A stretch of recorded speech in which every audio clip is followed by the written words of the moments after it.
Hello मेरे प्यारे बच्चों, क्या हाल चाल? सब बढ़िया। हम आशा करते हैं कि आप सभी लोग बढ़िया ही होंगे और अपनी तैयारी को लगातार कर रहे होंगे। तो फ्रेंड, आज के इस सेशन में आपका 2 नंबर फिक्स हो जाएगा, ये मेरी गारंटी है। लेकिन इसके लिए आपको इस पूरे सेशन को बिना स्किप किए हुए वॉच करना पड़ेगा। मेरी गारंटी है, मेरा दावा है, आपका 2 नंबर क्लियर हो जाएगा। चलिए आइए स्टार्ट करते हैं इस टॉपिक को। आज का हमारा टॉपिक है बहुत ही शानदार, शानदार, जबरदस्त, क्योंकि इस टॉपिक से नंबर आना फिक्स होता है।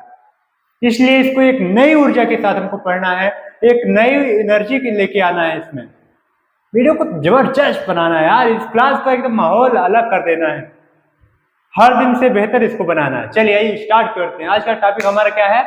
विस्थापन अपक्रिया, जिसको कहा जाता है डिस्प्लेसमेंट रिएक्शन। मेरे दोस्त समझना इस मेरी बात को कि विस्थापन क्या होता है। विस्थापन का मतलब क्या होता है? अपने स्थान को छोड़ दो, क्या कर दो? अपने स्थान को हटा दो, इसको हटा दो स्थान से। तो मेरे दोस्त आइए समझते हैं। जैसे कि आपके पास यहाँ पे आज हम लोग क्या क्या पढ़ने वाले हैं। सबसे पहली चीज आज हम लोग क्या क्या पढ़ने वाले हैं, सबसे पहली चीज समझते हैं हम लोग यहाँ बहुत ही जानदार शानदार तरीके से। जैसे सबसे पहली चीज हम क्या पढ़ेंगे? विस्थापन अवक्रिया के बारे में। उसके बाद हम जानेंगे इसकी परिभाषा क्या होती है, और साथ जानेंगे क्रियाशीलता श्रेणी क्या होती है। बहुत ही जबरदस्त टॉपिक है, बहुत ही काम की चीज है।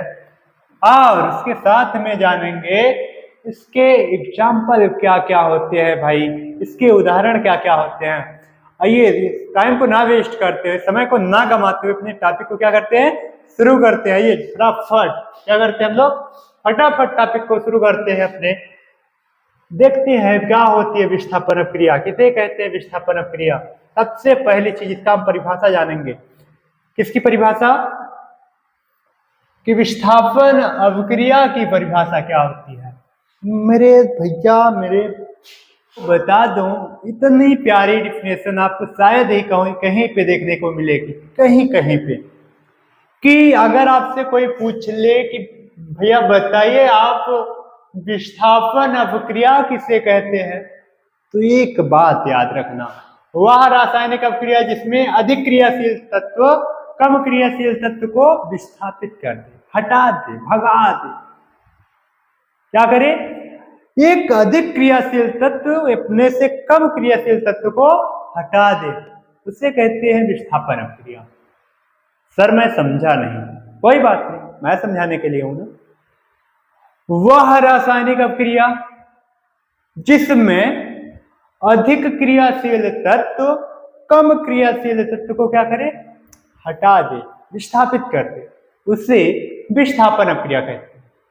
फॉर एग्जाम्पल मैं आपको बताऊं, समझने के लिए आप समझिएगा क्या होता है मेरे भाई। जब कोई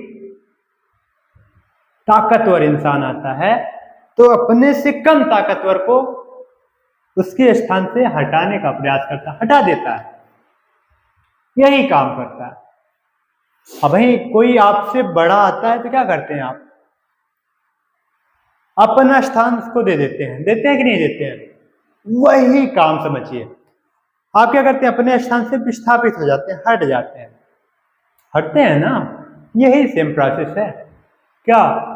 अपने स्थान से हट जाएगा वो बेचारा। कैसे हट जाएगा? मैं यहाँ पे आपको समझाऊं, जैसे कैसे हटाएगा। हर एग्जाम्पल के लिए मैंने यहाँ पे एक एग्जाम्पल लिया है, एक सामान्य सूत्र के रूप में इसको यूज किया है। कैसे यूज किया है? जैसे ये कोई एलिमेंट है ए अपने योग के साथ में है बेसी, तो क्या काम करता है? ए बहुत ताकतवर होता है। क्या होता है? ए बहुत ताकतवर होता है, तो क्या करता है? बी को हटाता है, हटो। आपने महाभारत नहीं, आपने रामायण देखा है क्या? रामायण में आपने कहानी देखा होगा, क्या देखा था भैया?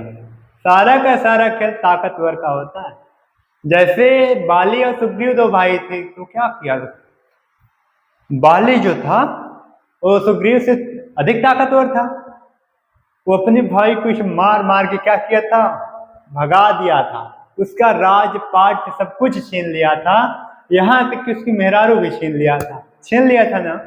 आप अगर आपको नहीं पता है तो आप जाके यूट्यूब पे सर्च करिएगा रामायण का ये वाला भाग, कौन सा, जिसमें सुग्रीव और बाली की लड़ाई होती है। तो सुग्रीव को मार के भेज देता है जंगल में, वन में, कहीं भी। उसके बाद उसका राजपाट सहित उसकी मेहरारू तक छीन लेता है। तो दोस्त यही काम ये करता है। ये क्या काम करता है? ये अधिक ताकतवर होता है, बी कम ताकतवर होता है। तो ये क्या करता है? बी को मार पीट के हटा देता है, हटो यार तुम। उसका राजपाट, मेहरारू, लड़का बच्चा सब छीन लेता है। ये क्या काम किया? सी को छीन लिया ना, सी को छीन लिया ना, यही काम करता है। और इसको बेचारे को बन बन भटकने को पड़ता है, बन बन भटकना पड़ता है। अधिक शक्तिशाली आदमी अपने से कम शक्तिशाली आदमी को हमेशा सताता है। ये आप यहाँ अब की बात नहीं है, ये जब राम थे तब की बात है, तब की बात है ना। अर्थात रामायण जब से बनी है, सतयुग की प्रथा जब थी तब से ये चला आ रहा है। तो अगर हम देखें उदाहरण नंबर 1, उदाहरण क्या, जैसे जिंक होता है अधिक क्रियाशील, कॉपर होता है कम क्रियाशील। तो क्या करता है जिंक? कॉपर को इसे मारता है, फटाक, क्या करता है? फटाक से मारता है। तो क्या करता है कॉपर भैया? अपनी जान बचा के बेचारा क्या करता है? भाग जाता है। कॉपर क्या करता है? भाग जाता है।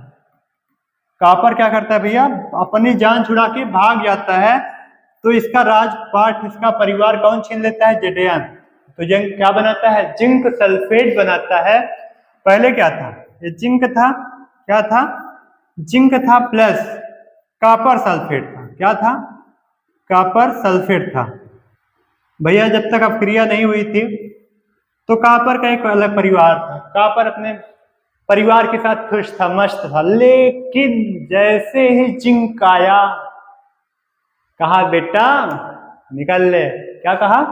बेटा यहां से निकल लो, अब आपका काम खत्म। तो यही काम किया। जिंक जब सल्फेट से क्रिया करता है, क्या करता है? सल्फेट से क्रिया करता है। तो जिंक सल्फेट बनाता है और कॉपर को भगा देता है, क्योंकि कॉपर से अधिक क्रियाशील होता है जिंक। सर मुझे नहीं पता है, क्या आप बता रहे हैं? अधिक क्रियाशील, अधिक क्रियाशील भी, बट मैं बताऊंगा आपको, क्रियाशीलता श्रेणी भी मैं पढ़ाऊंगा आपको। आपको एक बार में ना समझ में आई ना, मैं पढ़ाना छोड़ दूंगा, इस बात की गारंटी है। चलिए आगे बात करते हैं। क्रियाशीलता श्रेणी, अभी इसी की बात कर रहे थे हम लोग। ये बार बार जो हम कह रहे थे यही है, ये जिसका मुझे था इंतजार, ये है ना, ये घड़ी आ गई। क्रियाशीलता श्रेणी, रिएक्टिविटी सीरीज। आपको बता दूं ना भैया, आपको मैं बता दूं ना, कसम से बता रहा हूं, देखो इसमें बहुत मजा आएगा आपको। क्रियाशीलता श्रेणी की परिभाषा क्या होती है? धातुओं को उनकी क्रियाशीलता के घटते क्रम में व्यवस्थित करने पर प्राप्त जो श्रेणी होती है उसे क्रियाशीलता श्रेणी कहते हैं। जैसे धातुओं को उनकी क्रियाशीलता के घटते क्रम में व्यवस्थित करने पर जो प्राप्त होती है श्रेणी, उसे कहते हैं क्रियाशीलता श्रेणी। धातुओं को उनके घटते क्रम में व्यवस्थित करने पर जो श्रेणी प्राप्त होती है, धातुओं को उनकी क्रियाशीलता के आधार पर। कैसे सर? इसका मतलब यहां पे मैं आपको समझाता हूं। जैसे पोटेशियम है, के है, अधिक क्रियाशील है किससे? सोडियम से। सोडियम अधिक क्रियाशील है किससे? कैल्शियम से। मैग्नीशियम से अधिक क्रियाशील कैल्शियम। एल्युमिनियम से अधिक क्रियाशील मैग्नीशियम। जेडेयन से अधिक क्रियाशील एल्यूमिनियम। फेरस से अधिक क्रियाशील जेडेयन। पीबी लेड, लेड माने सीसा, सीसा से अधिक क्रियाशील कौन? लोहा। हाइड्रोजन से अधिक क्रियाशील कौन? पीबी। कॉपर से अधिक क्रियाशील कौन? हाइड्रोजन। पारा से अधिक क्रियाशील कौन? कॉपर। सिल्वर से पारा। सोना से चांदी। उसके बाद ये सारे क्रम में ऐसे चलते रहते हैं। सबसे कम क्रियाशील कोई चीज है तो सोना है, सोना सोना, ओ बाबू सोना। अरे गधा कहीं का, बाबू सोना कर रहा, बहुत मार मारूंगा अभी। समझ में आया ना? बाबू सोना अगर कोई किया बहुत मार मारूंगा मैं। बाबू सोना करने की एज नहीं है बेटा, ये एज जो होती है ना, समझ लीजिएगा, ये ऐसी एज है, ये ऐसी एज है जिससे आप अपनी जिंदगी में पहली कदम अग्रसर होते हैं। 10th क्लास से आपका पहला बोर्ड एग्जाम होता है, आपकी पहली परीक्षा शुरू होती है। जिंदगी की पहला पड़ाव 10 है। आपको अगर 10 में अगर कुछ नहीं कर पाए ना, नंबर तगड़ा लाइएगा, ठीक है? कुछ करिए मत करिए, पढ़ाई करिए, बाबू सोना की चक्कर में मत पड़िए। चलिए आइए बात करते हैं फटाफट। आइए कैसे इसको याद रखेंगे सर? कैसे याद रखेंगे सर? कैसे कैसे बताइए बताइए बताइए, कैसे याद रखेंगे? मजा नहीं आया सर, ऐसे कैसे याद ही नहीं होगा? नहीं याद होगा, मैं बताऊं आपको, बताऊं? चलो अच्छा याद करवाते हैं। आओ आइए, बहुत ही जबरदस्त ट्रिक के साथ याद करते हैं। इसको याद करने का तरीका मैं बताऊं। का इसको कहते कौन का मग अल जल फी प्रभु है क्यों, एच जी ए जी आयु, एच जी ए जी आयु, है ना? बहुत मजेदार का ट्रिक। सर एक बार और, कौन का मग अल जन फी प्रभु है क्यों, H G A G A you. फिर से रिपीट करते हैं फटाफट मेरे साथ। कौन का मग अल जन फी प्रभु है क्यों, H G A G A U, H G A G A U. क्या है? कौन का मग अल जन फी प्रभु है क्यों, ए जी H G A G A you. फिर से बार, कौन का मग अल जन फी प्रभु है क्यों, H G A G A U. Clear रहेगा? फटाफट नोट करिएगा, स्क्रीनशॉट करिएगा। फॉर एग्जाम्पल उदाहरण नंबर 1, अगर मैं आपको कहूं ये आपके पास है, ये आपके पास एक उदाहरण है, जिंक। देखिए जिंक क्या है? कॉपर से अधिक क्रियाशील है। जिंक यहाँ पे है भैया, कॉपर यहाँ पे है, बहुत ज्यादा क्रियाशील है। क्या है? बहुत ज्यादा ताकतवर है। डोले सोले बना, अरे यार मेरा डोले सोले है नहीं, ठीक है? आप मेरा ना देखिएगा, उसके पास डोले सोले है, ठीक है? फटाफट, आप मेरा देख रहे हैं गाधे कहीं की। आप मेरा डोले सोले मत देखिएगा, ठीक है ना? चलिए फटाफट आगे बढ़े। अगर एक बात बताओ, अगर अधिक क्रियाशील तत्व है तो कम क्रियाशील को हटा देगा। पक्की बात है, मानी बात। अगर ज्यादा ताकतवर इंसान है तो अपने से कम ताकतवर इंसान को हटा देगा। पक्की बात है, श्योर है, क्लियर है, मजा आया? बिल्कुल। अगर क्लास पसंद आ रही है ना भाई, लाइक कर दीजिएगा। अगर चैनल पहली बार आए हो ना, चैनल को सब्सक्राइब करके बेल आइकन प्रेस कर लीजिए, जिसके कारण आपको सबसे पहले मेरी वीडियो मिलती रहेगी। चलिए मैं आपको बताऊं, कोई भी कमजोर आदमी है, दुबला पतला शराब पीने वाला, जिसको इसे ठेल दो गिर जाए, तो क्या होगा? किसी ताकतवर इंसान से पंगा लेगा?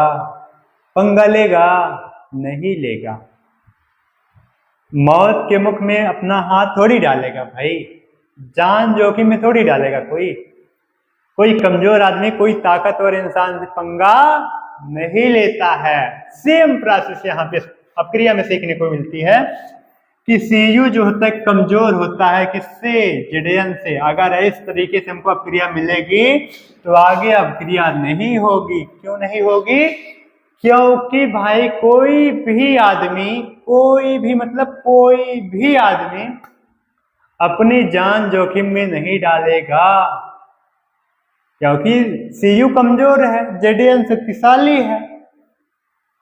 शक्तिशाली आदमी से कौन ही पंगा लेता है यार, कोई नहीं लेगा ना। चलिए फटाफट आगे बढ़ते हैं हम लोग। द्वि विस्थापन क्या करते हैं भाई इसमें? ये लोग क्या करते हैं पता है? मैं आपको बताऊं, अगर ये कहते हैं भैया तू हमार वाला ले ला आयन और हम का करी तो हार वाला आयन ले ली। चला समझौता कर जाए, का कर जा समझौता। समझौता जानते हो ना?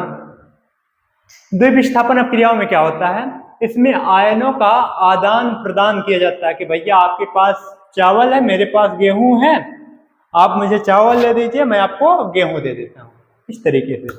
ठीक है, आपके पास चावल है, मेरे पास पैसा है, आप मुझे चावल दे दीजिए, मैं आपको पैसा दे देता हूँ। ये क्या होता है, आदान प्रदान का काम होता है इसमें। द्वीप विस्थापन में क्या होता है, जब दो यौगिकों के बीच आयनों का परस्पर आदान प्रदान होकर एक नए यौगिक का निर्माण हो तो ऐसे अपक्रिया को द्वीप विस्थापन अपक्रिया कहते हैं।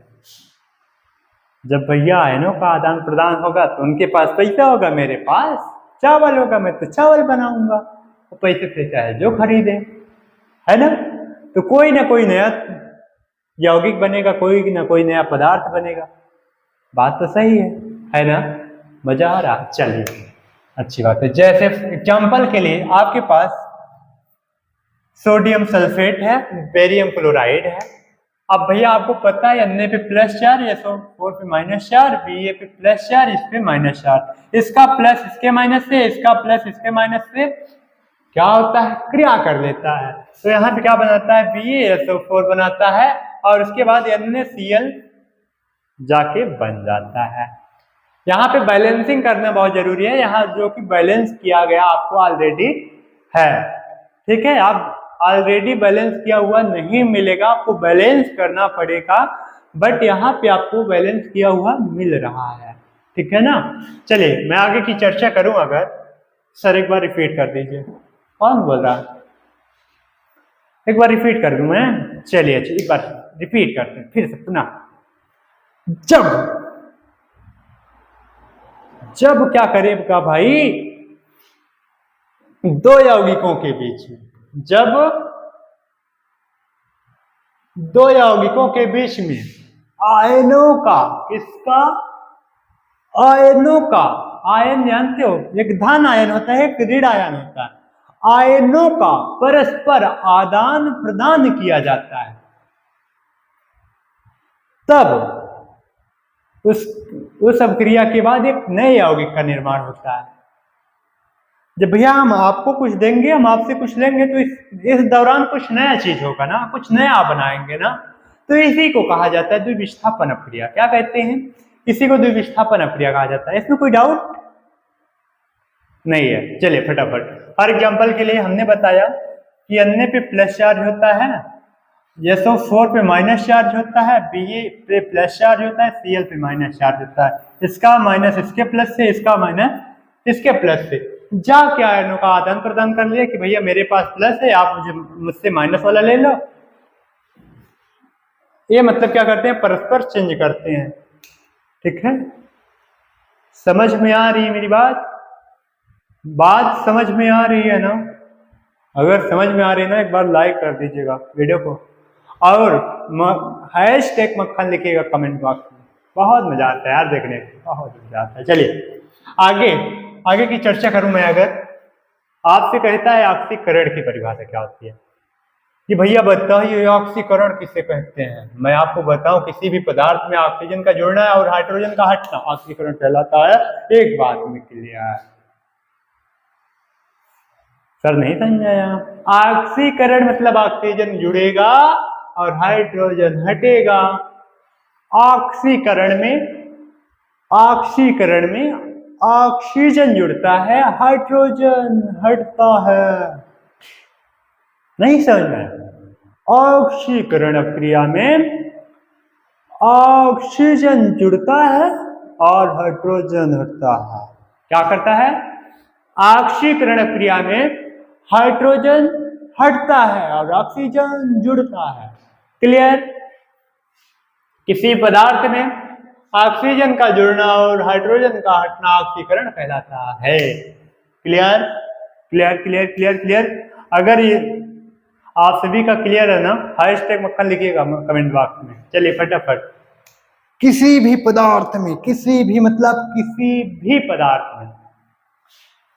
भी पदार्थ में ऑक्सीजन का जुड़ना, हाइड्रोजन का हटना ऑक्सीकरण कहलाता है। क्लियर है? किसी भी पदार्थ में ऑक्सीजन का जुड़ना, हाइड्रोजन का हटना ऑक्सीकरण कहलाता है। समझ आई बात? फॉर एग्जाम्पल, उदाहरण के लिए जैसे ये Cu प्लस वो है, तो इसमें क्या कर रहा है? ऑक्सीजन जुड़ रहा है। क्या कर रहा है इसमें? ऑक्सीजन जुड़ रहा है। कॉपर और ऑक्सीजन की जब क्रिया होती है तो कॉपर ऑक्साइड बनाता है। एक एग्जाम्पल आपके लिए बेहतर एग्जाम्पल है। और सर अपचयन की परिभाषा क्या होती है? ऐसे पदार्थ मेरे भाई जिसमें आगे इसी का अपोजिट कर दें, ऑक्सीकरण का, ऑक्सीजन को हटा दो, हटो, क्या बचा? हाइड्रोजन जुड़ेगा। हाइड्रोजन, आओ भाई हाइड्रोजन आओ। अपचयन क्या करता है? हाइड्रोजन को बुलाता है, आओ भाई आओ, आओ मेरे पास आओ, मैं क्या कर दूंगा?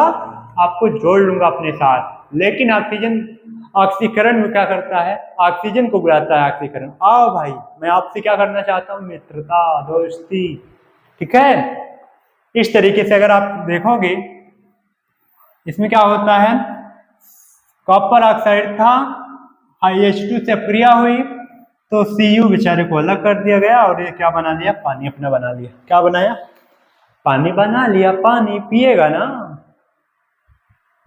पिएगा ना? चलो आगे फटाफट फटाफट फटाफट।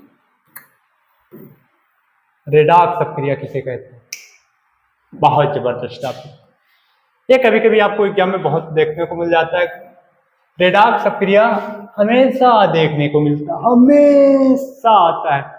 रेडॉक्स अपक्रिया को परिभाषित कीजिए। रेडॉक्स अपक्रिया को परिभाषित कीजिए। कितने लोग कर सकते हैं? वह रासायनिक अपक्रिया जिसमें ऑक्सीकरण अपचयन दोनों साथ साथ होते हैं उसे रेडॉक्स अपक्रिया कहते हैं। मेरे भाई समझो, इसमें वह रासायनिक अपक्रिया या जिस रासायनिक अपक्रिया में ऑक्सीकरण और अपचयन दोनों साथ साथ होते हैं, वह रासायनिक अपक्रिया या जिस रासायनिक अपक्रिया में ऑक्सीकरण और अपचयन, जिस रासायनिक अपक्रिया में ऑक्सीकरण और अपचयन साथ साथ होते हैं उसे रेडॉक्स अपक्रिया कहते हैं। फॉर एग्जाम्पल के लिए जैसे यहां पे देखिए, यहां पे CuO का क्या हो रहा है और H2 का क्या हो रहा है? CuO का हो रहा है अपचयन। क्या हो रहा है भाई? अपचयन। लेकिन H2 का क्या हो रहा है? ऑक्सीकरण हो रहा है। क्या हो रहा है? ऑक्सीकरण। H2 में क्या हो रहा है? O जुड़ रहा है ना? O जुड़ेगा तो ऑक्सीकरण, O जुड़ेगा तो ऑक्सीकरण। समझ आ रहा है? समझ आ रहा है ना? समझ आ रहा है नहीं? किसका ऑक्सीकरण? H2 का ऑक्सीकरण हो रहा है। और किसका अपचयन हो रहा है? अपचयन में मतलब वो हटेगा। क्या हटेगा? हाइड्रोजन हटता है। और अपचयन में जुड़ता क्या है? जुड़ता है अपचयन में हाइड्रोजन जुड़ता है। अपचयन में क्या जुड़ता है? हाइड्रोजन जुड़ता है, ऑक्सीजन हटता है। लेकिन ऑक्सीकरण में ऑक्सीजन जुड़ता है, हाइड्रोजन हटता है। इस बात को भी आप नोट डाउन करके रखोगे। नहीं समझे इसे? क्लियर नहीं हुआ? मैं बताऊं, समझो। मैंने बोला ऐसा, ऑक्सीकरण में ऑक्सीजन जुड़ता है, हाइड्रोजन हटता है। अपचयन में क्या होता है? अपचयन में क्या होता है? अपचयन में होता है हाइड्रोजन जुड़ता है और ऑक्सीजन हट जाता है। तो दोस्त आज क्लास को हम लोग यहीं पे क्लोज करते हैं, फिर मिलते हैं कल एक जबरदस्त टॉपिक के साथ। बहुत ही जानदार, शानदार, जबरदस्त टॉपिक होगा।